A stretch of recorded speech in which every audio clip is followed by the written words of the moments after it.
दिहल न हो मछरिया नियन भैया बेची दिहल न हो।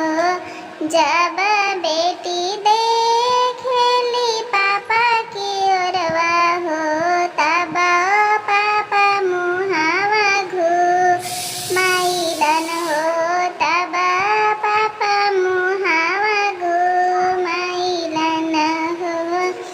जब बहिन देखेले भैया के ओरवा हो भैया मुहावा घुराई लिहलन हो भैया मुहावा घुराई लिहलन हो।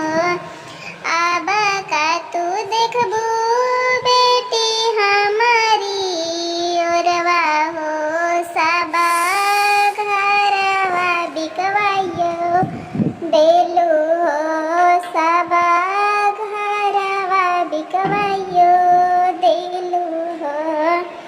अब का तू देखबू बहिनी हमारा ओरिया हो सब बाग बगैचा बिकवाइयो देलू हो सब बाग बगैचा बिकवाइयो देलू हो।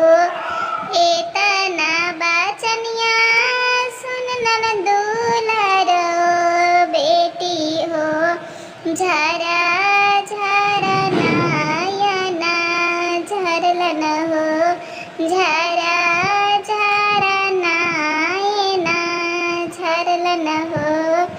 एतना बचनिया सुन नंदुलारो बहिनी हो झरा झरा नयना झरलन हो झरा झरा नयना झरलन हो। जब हमारा हानि पापा के दुलारी बेटी हो तब काहे पर्वता फेंकलन हो तब काहे पर्वता फेंकला हो। जब हमारा हानि भैया के दुलारी बहिनी हो तब काहे पर्वता फेंकलन हो तब काहे पर्वता फेंकलन हो।